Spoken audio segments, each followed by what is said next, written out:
अथ श्री प्रथमो अध्याय। श्री दुर्गा सप्तशती। श्री मार्कंडेय जी बोले, सूर्य के पुत्र सावर्णी की उत्पत्ति की कथा विस्तार पूर्वक कहता हूँ, सुनो। सावर्णी महामाया की कृपा से जिस प्रकार मनवंतर के स्वामी हुए, उसका भी हाल सुनो। पहले स्वरोचिष नामक राज्य था। वह प्रजा को अपने पुत्र के समान मानते थे, तो भी कोलाविध्वंसी राजा उनके शत्रु बन गए। दुष्टों को दंड देने वाले राजा सूरत की उनके साथ लड़ाई हुई। कोल विध्वंसियों के संख्या में कम होने पर भी राजा का सूरत युद्ध में उनसे हार गए। तब वह अपने नगर में आ गए। केवल अपने देश का राज्य उनके पास रह गया और वह उसी देश के राजा होकर राज्य करने लगे। किंतु उनके शत्रुओं ने उन पर वहां आक्रमण किया। राजा को बलहीन देखकर उसके दुष्ट मंत्रियों ने राजा की सेना और खजाना अपने अधिकार में कर लिया। राजा सूरत अपने राज्याधिकार को हारकर शिकार खेलने के बहाने घोड़े पर सवार होकर वहां से एक भयंकर वन की ओर चले गए। उस वन में उन्होंने महर्षि मेधा का आश्रम देखा। वहाँ मेधा महर्षि अपने शिष्यों तथा मुनियों से सुशोभित बैठे हुए थे और वहाँ कितने ही हिंसक जीव परम शांति भाव से रहते थे। राजा सूरत ने महर्षि मेधा को प्रणाम किया और महर्षि ने भी उनका उचित सत्कार किया। राजा सूरत महर्षि के आश्रम में कुछ समय तक ठहरे। अपने नगर की ममता के आकर्षण से राजा अपने मन में सोचने लगे, पूर्व काल में पूर्वजों ने जिस नगर का पालन किया था वह आज मेरे हाथ से निकल गया। मेरे दुष्ट एवं दुरात्मा मंत्री मेरे नगर की अब धर्म से रक्षा कर रहे होंगे या नहीं। मेरा प्रधान हाथी, जो कि सदा मद की वर्षा करने वाला और शूरवीर था, मेरे वीरियों के वश में होकर ना जाने क्या दुख भोग रहा होगा। मेरे आज्ञाकारी नौकर, जो भी मेरी कृपा से धन और भोजन पाने से सदैव सुखी रहते थे और मेरे पीछे पीछे चलते थे, वह अब निश्चय ही दुष्ट राजाओं का अनुसरण करते होंगे तथा मेरे दुष्ट एवं दुरात्मा मंत्रियों द्वारा व्यर्थ ही धन को व्यय करने से संचित किया हुआ मेरा खजाना एक दिन अवश्य खाली हो जाएगा। इस प्रकार की बहुत सी बातें सोचता हुआ राजा निरंतर दुखी रहने लगा। एक दिन राजा सूरत ने महर्षि मेधा के आश्रम के निकट एक वेश्य को देखा। राजा ने उनसे पूछा, भाई तुम कौन हो? यहाँ तुम्हारे आने का क्या कारण है और तुम मुझे शोकग्रस्त अनमने से दिखाई देते हो, इसका क्या कारण है? राजा के यह नम्र वचन सुन वेश्य ने महाराज सूरत को प्रणाम करके कहा। वेश्य बोला, राजन मेरा नाम समाधि है। मैं धनियों के कुल में उत्पन्न एक वेश्य हूँ। मेरे दुष्ट स्त्री पुत्रादि को ने लोभ से मेरा सब धन छीन लिया है और मुझे घर से निकाल दिया है।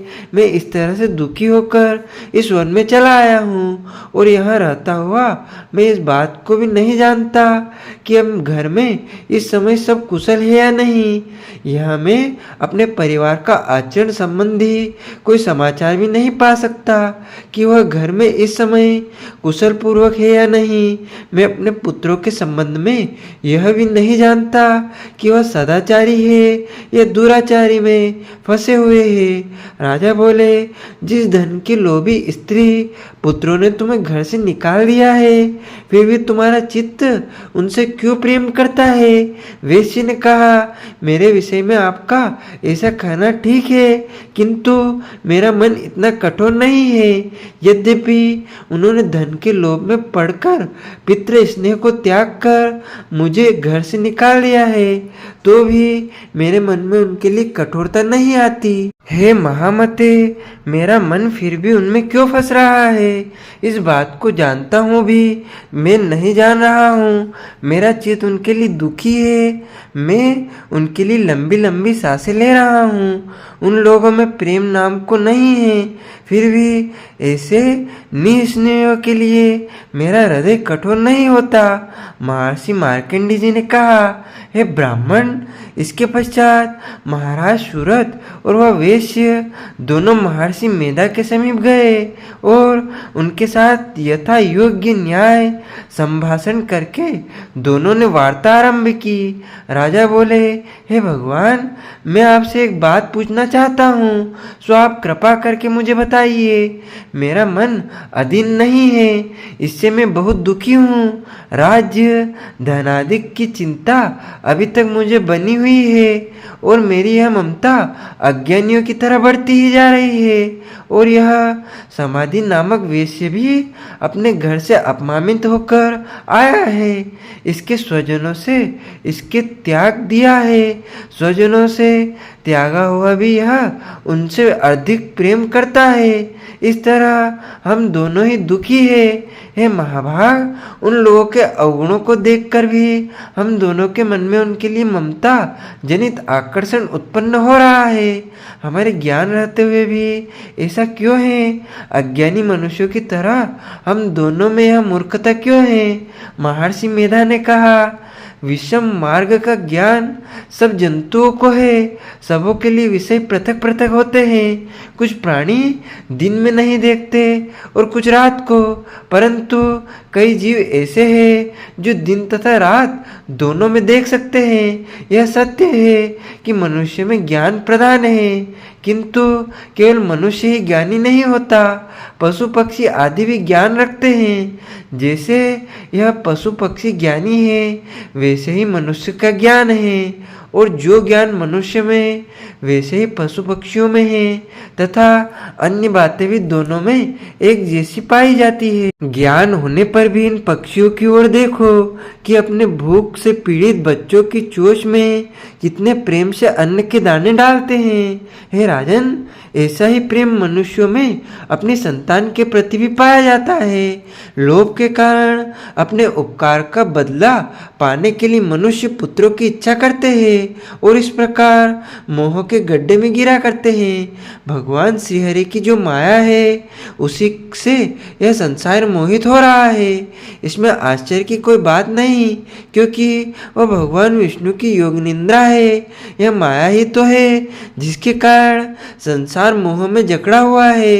यही महामाया भगवती देवी ज्ञानियों के चित्त को बलपूर्वक खींचकर मोह में डाल देती है और इसी के द्वारा संपूर्ण जगत की उत्पत्ति होती है। यही भगवती देवी प्रसन्न होकर मनुष्य को मुक्ति प्रदान करती है। यही संसार के बंधन का कारण है तथा संपूर्ण ईश्वरों की भी स्वामिनी है। महाराज सूरत ने पूछा, भगवान, वह देवी कौन सी है जिसको आप महामाया कहते हैं? हे ब्राह्मण, वह कैसे उत्पन्न हुई और उसका कार्य क्या है? उसके चरित्र कौन कौन से हैं? प्रभु, उसका जैसा प्रभाव हो, जैसा स्वरूप हो, वह सभी कृपा करके मुझसे कहिए, मैं आपसे सुनना चाहता हूँ। महर्षि मेधा बोले, राजन, वह देवी तो नित्य स्वरूपा है। उसके द्वारा यह संसार रचा गया है, तब भी उसकी उत्पत्ति अनेक प्रकार से होती है। वह सब आप मुझसे सुनो। वह देवताओं का कार्य सिद्ध करने के लिए प्रकट होती है।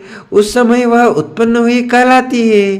संसार को जलमय करके जब भगवान विष्णु योग निंद्रा का आश्रय लेकर शेष शैया पर सो रहे थे, तब मधुकेटभ नाम के दो असुर उनके कानों के मेल से प्रकट हुए और वह श्री ब्रह्मा जी को मारने के लिए तैयार हो गए। श्री ब्रह्मा जी ने जब उन दोनों को अपनी ओर आते देखा और यह भी देखा कि भगवान विष्णु योग निंद्रा का आश्रय लेकर सो रहे हैं, तो वह उस समय श्री भगवान को जगाने के लिए उनके नेत्रों में निवास करने वाली योग निंद्रा की स्तुति करने लगे। श्री ब्रह्मा जी ने कहा, हे देवी, तुम ही स्वाहा, तुम ही स्वाधा और तुम ही वसटकार हो। स्वर भी तुम्हारा ही स्वरूप है। तुम्हें जीवन देने वाली सुधा हो। नित्य अक्षर प्रणव में आकर उकार मकार इन तीनों में ममताओं के रूप में तुम ही स्थित हो। इनके अतिरिक्त जो बिंद पद अधर्म मात्रा है, अर्ध मात्रा है, जिसका कि विशेष रूप से उच्चारण नहीं किया जाता, हे देवी वह भी तुम ही हो। हे देवी संध्या सावित्री तथा परम जननी तुम ही हो। तुम इस विश्व को धारण करने वाली हो। तुमने इस जगत की रचना की है और तुम इस जगत का पालन करने वाली हो। तुम ही कल्प के अंत में सबको भक्षण करने वाली हो। हे देवी जगत की उत्पत्ति के समय तुम सृष्टि रूपा होती हो, पालन काल में स्थित रूपा हो और कल्प अंत में संहार रूपा धारण कर लेती हो। तुम ही महाविद्या, महामाया, महामेधा, महारात्रि हो, मोहरात्रि हो, श्री ईश्वरी और बौद्ध स्वरूप बुद्धि भी तुम ही हो। लज्जा, पुष्टि, तुष्टि, शांति और क्षमा भी तुम ही हो। तुम खड़ग धारिणी, शूल धारिणी, घोर रूपा तथा गदा, चक्र, शंख और धनुष को धारण करने वाली हो। बाण, भुसुंडी और परिग यह भी तुम्हारे ही अस्त्र है। तुम सौम्य और सौम्यतर हो। यही नहीं बल्कि जितनी भी सौम्य तथा सुंदर वस्तुएं इस संसार में हैं उन सबसे बढ़कर सुंदर हो। पर और अपर सबसे पर रहने वाली सुंदर तुम ही हो। हे सर्वस्वरूपा देवी जो भी सत पदार्थ है और उनमें जो शक्ति है वह तुम ही हो। ऐसी अवस्था में भला तुम्हारी स्तुति कौन कर सकता है। इस संसार की सृष्टि पालन और संसार संहार करने वाले जो भगवान हैं उनको भी जब तुमने निंद्रा के वशीभूत कर दिया है तो फिर तुम्हारी स्तुति कौन कर सकता है। मुझे भगवान विष्णु तथा भगवान शंकर को शरीर धारण करने वाली तुम ही हो। तुम्हारी स्तुति करने की शक्ति किसमें है। हे देवी तुम तो अपने इन उदार प्रभाव के कारण ही प्रशंसनीय हो। मधु और केटव जो भयंकर असुर है इन्हें मुंह में डाल दो और श्री हरि भगवान विष्णु को भी जल्दी जगा दो और उनमें इनको मार डालने की बुद्धि भी उत्पन्न कर दो। महर्षि मेधा बोले, हे राजन जब श्री ब्रह्मा जी ने देवी से इस प्रकार की स्तुति करके भगवान को जगाने तथा मधु और केटव को मारने के लिए कहा तो वह भगवान श्री विष्णु के नेत्र, मुख, नासिका, बाहु, हृदय और वक्षस्थल से निकल ब्रह्मा जी के सामने खड़ी हो गई। उनका ऐसा करना था कि भगवान श्री हरि तुरंत जाग उठे और दोनों असुरों को देखा जो कि अत्यंत बलवान तथा पराक्रमी थे और मारे क्रोध के जिनके नेत्र लाल हो रहे थे और जो ब्रह्मा जी का वध करने के लिए तैयार थे। तब क्रुद्ध हो उन दोनों दुरात्मा असुरों के साथ भगवान श्रीहरि पूरे 5000 वर्ष तक लड़ते रहे। एक तो वह अत्यंत बलवान तथा पराक्रमी थे, दूसरे महामाया ने भी उन्हें मोह में डाल रखा था। अतः वह श्री भगवान से कहने लगे, हम दोनों तुम्हारी वीरता से अत्यंत प्रसन्न हैं, तुम हमसे कोई वर मांगो। भगवान ने कहा, यदि तुम मुझ पर प्रसन्न हो तो अब तुम मेरे हाथों से मर जाओ, बस इतना सा ही वर मैं तुमसे मांगता हूँ, यह दूसरे वर से क्या प्रयोजन है।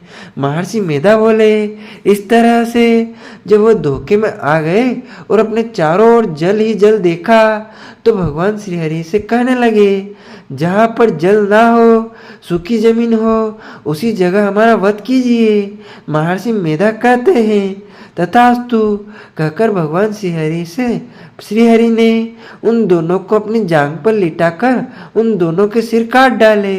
इस तरह से यह देवी श्री ब्रह्मा जी के स्तुति करने पर प्रकट हुई थी। अब तुमसे उनके प्रभाव का वर्णन करता हूँ, सो सुनो। इस प्रकार श्री मार्कंड पुराण में सावर्ण के मनमत की कथा के अंतर्गत देवी महात्मा मधु केटव वध नामक पहला अध्याय पूरा हुआ। बोलिए श्री लक्ष्मी नारायण भगवान की जय, महामाया शक्ति की जय, दुर्गा माता की जय। मित्रों हमारे इस ज्ञानवर्धक वीडियो को आप अधिक से अधिक लोगों को शेयर कीजिएगा, लाइक कीजिएगा तथा कमेंट में माता रानी का नाम अवश्य लीजिएगा। तथा आपने यदि अभी तक हमारे चैनल को सब्सक्राइब नहीं किया है तो सब्सक्राइब करके बेल आइकन को ऑन अवश्य कर दीजिएगा। आप सभी को सादर जय श्री कृष्ण, सादर धन्यवाद। जय माता दी।